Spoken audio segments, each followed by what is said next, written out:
पहला पाठ एजेकिएल 18 वचन 21 से 28। यदि पापी अपना पुराना पापमय जीवन त्याग कर मेरी सब आज्ञाओं का पालन करता और धार्मिकता तथा न्याय के पथ पर चलने लगता है, तो वह अवश्य जीवित रहेगा, मरेगा नहीं। उसके सब पापों को भुला दिया जाएगा और वह अपनी धार्मिकता के कारण जीवित रहेगा। प्रभु ईश्वर का ये कहना है, क्या मैं दुष्ट की मृत्यु से प्रसन्न हूँ? क्या मैं यह नहीं चाहता कि वह अपना मार्ग छोड़ दे और जीवित रहे? किंतु यदि भला मनुष्य अपनी धार्मिकता त्याग कर दुष्ट की तरह घृणित पाप करने लगता है, तो क्या वह जीवित रहेगा? उसकी समस्त धार्मिकता को भुला दिया जाएगा और वह अपने अधर्म तथा पाप के कारण मर जाएगा। तुम लोग कहते हो कि प्रभु का व्यवहार न्याय संगत नहीं है। इस्राएलियों, मेरी बात सुनो, क्या मेरा व्यवहार न्याय संगत नहीं है? क्या ये सही नहीं है कि तुम्हारा ही व्यवहार न्याय संगत नहीं है?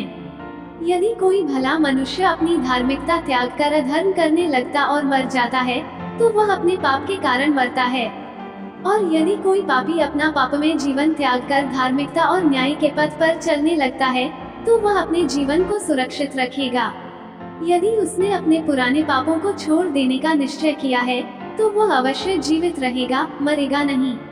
सुसमाचार संत मत्ती का सुसमाचार 5 वचन 20 से 26। मैं तुम लोगों से कहता हूँ, यदि तुम्हारी धार्मिकता शास्त्रियों और फरीसियों की धार्मिकता से गहरी नहीं हुई, तो तुम स्वर्ग राज्य में प्रवेश नहीं करोगे। तुम लोगों ने सुना है कि पूर्वजों से कहा गया है, हत्या मत करो। यदि कोई हत्या करे तो वह कचहरी में दंड के योग्य ठहराया जाएगा। परंतु मैं तुमसे यह कहता हूँ, जो अपने भाई पर क्रोध करता है, वो कचहरी में दंड के योग्य ठहराया जाएगा। यदि वह अपने भाई से कहे, रे मूर्ख, तो वह महासभा में दंड के योग्य ठहराया जाएगा। और यदि वह कहे, रे नास्तिक, तो वह नरक की आग के योग्य ठहराया जाएगा। जब तुम वेदी पर अपनी भेंट चढ़ा रहे हो और तुम्हें वहाँ याद आए कि मेरे भाई को मुझसे कोई शिकायत है, तो अपनी भेंट वहीं वेदी के सामने छोड़कर पहले अपने भाई से मेल करने जाओ और तब आकर अपनी भेंट चढ़ाओ। कचहरी जाते समय रास्ते में ही अपने मुद्दई से समझौता कर लो। कहीं ऐसा ना हो कि वह तुम्हें न्यायकर्ता के हवाले कर दे, न्यायकर्ता तुम्हें प्यादे के हवाले कर दे और प्यादा तुम्हें बंदीगृह में डाल दे। मैं तुमसे यह कहता हूँ, जब तक कौड़ी कौड़ी न चुका दोगे, तब तक वहाँ से नहीं निकल पाओगे।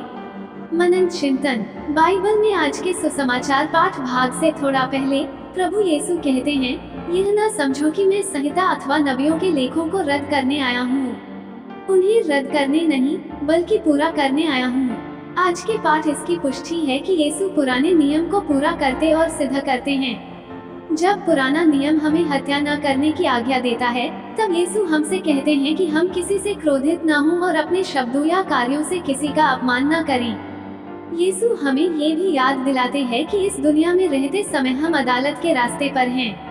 कोर्ट में जज का सामना करने से अच्छा यह है कि हम आपस में मेल मिलाप कर लें। यीशु चाहते हैं कि हम दूसरों की भावनाओं के प्रति बहुत संवेदनशील बनें।